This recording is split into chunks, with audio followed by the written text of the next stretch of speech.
Welcome to Recap Queen Movie Explained. A young Viking prince is seeking revenge for the death of his father, heir of the Vikings.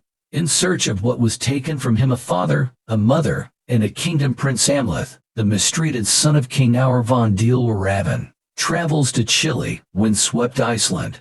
Brutal Amleth then sets out on a violent hunt to find the cruel rival whose life is irrevocably intertwined with his, thanks to the threads of fate, like a battle dog spotting the enemy's smell. Now, not even God, in the name of Valhalla, can stop the Northman. After conquering other countries, King Aur von returns to the island of Hrafnsey in AD 895, where he reunites with his wife, Queen Gudrun, and their son, Prince Amleth.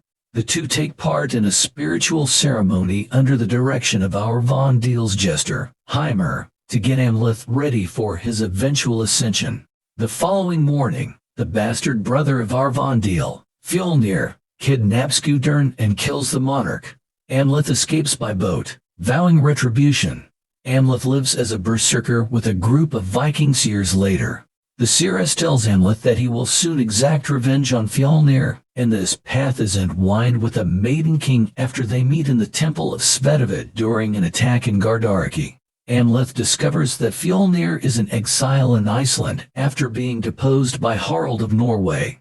Amleth sneaks onto a ship while pretending to be a slave. He meets Olga, a Slavic woman who professes to be a witch. They are taken to Fjolnir's farm, where he discovers that his mother has wed Fjolnir and given birth to a son they both named Gunnar. Amleth runs into a witch one night who helps her have a spiritual conversation with the deceased Heimer, who it turns out was killed by Fjolnir. Then he informs Amleth about the enchanted sword Drafr that is kept at the gates of hell. After defeating the zombie mound dweller, Amleth enters a mound where she finds the sword. Amleth is chosen to play in a Natalie match against another. Amleth kills his uncle in order to exact revenge after years of sorrow and hatred, but he is fatally wounded in the process. He bleeds out into the ground and embraces his final moments. As he makes his way to Valhalla, he is reassured by visions of Olga and his children being safe. The plot of Amethyst's revenge is taken directly from Scandinavian folklore, and the picture is clearly set over 1,000 years ago. Yet the Northman, like all of Robert Egg's films, blends historical reality with fictitious flavor, and is a perfect illustration of how well that combination works. Engrossing narrative that rejects the need for modernity. While some have criticized Egg's films as being a little hard to follow, here he presents us with a rich but straightforward story that is historically accurate in every way, including the orchestral score written by Robin Caroline and Sebastian Gainsborough, with pounding and resonant accompaniment with traditional instruments like the langspiel and Swedish bagpipes, as well as vocal chants and throat singing. The music helps transport us to another world. While some have criticized Egg's films as being a bit difficult to follow, here he presents us with a rich but straightforward revenge story. The music helps transport us to another world by providing pounding and resonating accompaniment with traditional instruments like the langspiel and Swedish bagpipes, as well as vocal chants and throat singing. Amleth's motivations are clear: to exact revenge on his father, save his mother, and kill his uncle. In fact, he repeatedly says, "You father, I'll kill you, but I'll save your mother." The following day, Gunnar nearly perishes when the game turns violent, but Amleth saves him. As a reward, Thor, Fjolnir's grown son, gives him overseer responsibilities and lets him pick a woman. Amleth and Olga engage in sexual activity while the party is still going on and make a joint commitment to defeating Fjolnir. Several of Fjolnir's men are killed by Amleth, and Olga adds Flyagaric, a potent psychedelic, to their supper.